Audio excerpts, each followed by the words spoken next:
वसई विकास live मध्ये आपले हार्दिक स्वागत. एक संधी मोदींच्या उमेदवाराला द्या. भाजपचे राष्ट्रीय सरचिटणीस विनोद तावडे यांचे आवाहन. महायुतीचे राजन नाईक यांचा नामांकन अर्ज दाखल. वसई नालासोपारा विरार भागात गेली 35 वर्षे एकाच कुटुंबाच्या हाती सत्ता आहे. तरी देखील नागरिकांना पिण्याच्या पाण्यासारख्या मूलभूत सोयी सुविधांसाठी झगडावे लागत आहे. यावेळी मतदारांना परिवर्तन हवे आहे. संधी मोदी यांच्या माणसाला, एक मौका मोदी के आदमी को, अशा प्रकारचा जनमानसातील सूर मला आज महायुतीचे उमेदवार राजन नाईक यांचा उमेदवारी अर्ज दाखल करताना जाणवला, अशी प्रतिक्रिया भाजपचे राष्ट्रीय सरचिटणीस विनोद तावडे यांनी व्यक्त केली.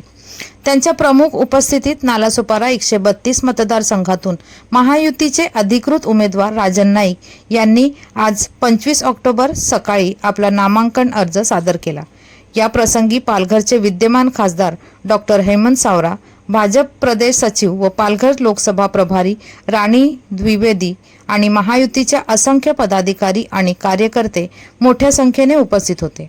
राजन नाईक यांनी आपला अर्ज विरार पश्चिम येथील महापालिका मुख्यालयात निवडणूक अधिकारी तथा प्रांत अधिकारी शेखर घाडगे यांच्याकडे दाखल केला, अशी माहिती भाजप वसई विरार जिल्हा प्रसिद्धी प्रमुख मनोज बारोट यांनी दिली. दरम्यान अर्ज दाखल करण्यासाठी आयोजित भव्य नामांकन रॅलीत विनोद तावडे, हेमंत सावरा, राणी द्विवेदी, महेंद्र पाटील, राजाराम मुळीक, सुदेश चौधरी, नवीन दुबे, मनोज पाटील, संतोष धुळे, सतीश वारेकर, JP सिंग, जोगेंद्र प्रसाद चौबे, विश्वास सावंत, प्रज्ञा पाटील, नेहा दुबे सहित भाजप महायुतीच्या कार्यकर्त्यांचा उत्साह आणि नालासोपारा व विरारवासियांचा उत्स्फूर्त प्रतिसाद पाहता यंदा कमळ फुलणार हा विश्वास अधिक दृढ झाला आहे, अशा विश्वास ही बारोट यांनी व्यक्त केला आहे. आज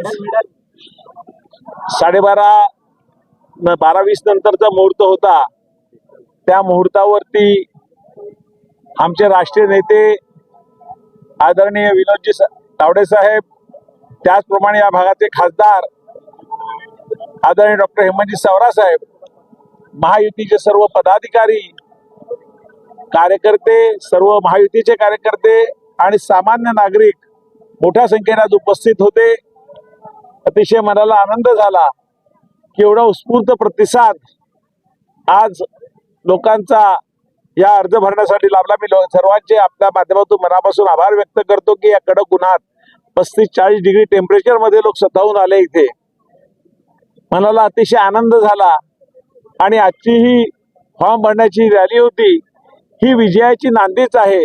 प्रचंड मोठ्या फरकाने 1,00,000 मतांनी विजय महायुतीचा ह्या मतदारसंघातून होईल. गेल्या 30 वर्षात विधानसभेमध्ये आज अर्ज भरताना राजन नाईक यांचा, जो भाजपा, शिवसेना, राष्ट्रवादी काँग्रेस, RPI अशा महायुतीच्या वतीने राजन नाईक यांनी उमेदवारी अर्ज भरला आहे. माझं नालासोपारच्या सर्व मतदारांना, रहिवाशांना एकच आव्हान आहे. 35 वर्ष एका कुटुंबात सत्ता दिली. पाण्याचा प्रश्न आहे, रस्त्याचा, ट्रॅफिकचा प्रश्न आहे, नाले, गटार, पावसातले हाल आपण पाहिले आहेत. माझी विनंती एकच आहे, एकदा तरी मोदींच्या माणसाला संधी द्या आणि नालासोपाराचा बदल तुम्ही स्वतः अनुभवा. माझं मत मी मांडलं की वसई, विरार, नालासोपारात एकाच कुटुंबाचं तुम्ही राज्य ठेवलं.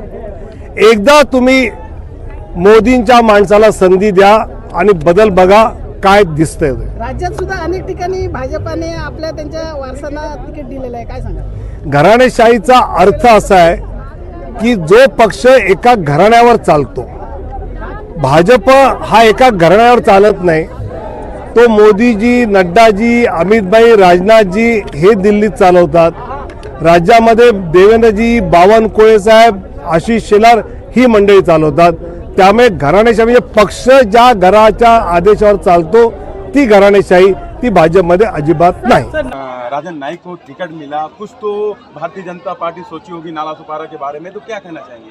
भारतीय जनता पार्टी चार तरह के सर्वे करवाती है और सर्वे में उसके अंदर कार्यकर्ताओं का ओपिनियन लिया जाता है, उसके बाद जनता का ओपिनियन लिया जाता है, सरकारी अधिकारियों तक का ओपिनियन लिया जाता है और उस ओपिनियन के आधार पे भारतीय जनता पार्टी कैंडिडेट का चुनाव करती है। तो उस आधार पे कहीं ना कहीं राजन नाईक आगे थे, इसी हिसाब से पार्टी ने श्रेष्ठ नेतृत्व में उनको उम्मीदवार दिया।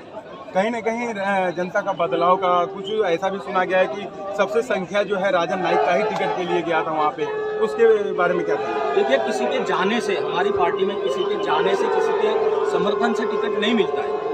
काबिलियत के हिसाब से जो उम्मीदवार होता है उसकी काबिलियत के हिसाब से जनता के दिल में कौन उम्मीदवार है, क्योंकि कार्यकर्ता जो है वो मेहनत करेंगे लेकिन तय जनता करती है, इसीलिए जनता का ओपिनियन हमारी पार्टी में बहुत मायने रखता है और उसके आधार पे ही उम्मीदवार का चयन। देखा जाए तो जो चुनाव है, चुनाव पे मुद्दाएं क्या रहे? मुद्दा यहाँ पे मुद्दे की कोई कमी नहीं। 35 साल में मुद्दे आप थक जाओगे। जब मैं मुद्दा देना चालू करूँगा ना तो आप न्यूज़ बनाते बनाते जब थक जाएंगे। उतने मुद्दे हैं। हमारा मुद्दा किसी व्यक्ति का विरोध नहीं, हमारा मुद्दा जो 35 साल से यहाँ की जनता जो मूलभूत सुविधा के लिए वंचित है उन्हें उनका हक दिलाना, यही हमारा चुनावी मुद्दा रहेगा। सिर्फ और सिर्फ डेवलपमेंट। कहीं ना कहीं यहाँ पे एक सिर्फ बदलाव पालिका में राजन नाईक जी है जो है पर्चा दाखिला करने आए, जो संख्या में शिवसेना और भारतीय जनता पार्टी उनके सपोर्ट में आए पर्चा दाखिला पे क्या कहना चाहेंगे आज के दिन? आज की तारीख में महायुति के सहयोगी सदस्य होने के नाते शिवसेना के विधानसभा संपादक करके महायुति में जवाबदारी दी है पार्टी ने, उस नाते मैं यहाँ पर मौजूद हूँ। यहाँ पर महायुति के उम्मीदवार को कैसे चुन के लाया जाएगा उसके लिए आगे रणनीति तैयार जैसे एक देखा जाए तो नाला सुपारा जो बदलाव का एक माहौल चल रहा है उस पर क्या कहेंगे? नाला सुपारा में जो बदलाव का जो सिस्टम चल रहा है उस पर क्या कहेंगे? जनता जो हो रहा बदलाव है। करना चाह रही है। महायुति तीनों को तीनों से सही नाला सुपारा और मौसू जीतेगी। किन मुद्दों को लेकर आप जनता के बीच जाएंगे? विकास के मुद्दों को लेके जाएंगे, हम हमारे विचार को लेके जाएंगे। ये विचार विरुद्ध व्यक्ति की लड़ाई होगी। मुख्य रूप से क्या मुद्दे हैं?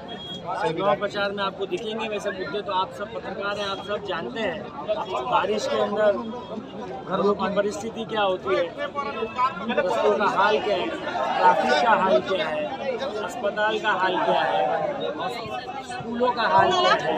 ये विकास के मुद्दों के ऊपर 20-32 वर्ष एक परिवार के हाथ में सत्ता होने के बावजूद भी जो विकास होना चाहिए था उस विकास की जगह पे लोगों का और यहाँ का बहुत ही बुरा उसको विशेष रूप से और पूरी तरीके से मंच पर बताया जाएगा, लोगों को घर घर पहुँचा जाएगा, तब बताया जाएगा। और मुझे लगता है कि लोगों ने मन बना लिया है कि इस बार फिर जैसे लोकसभा में 75,000 की लीड नाला सुपारा विधानसभा में मिली थी, वही लीड को हम कायम रखेंगे।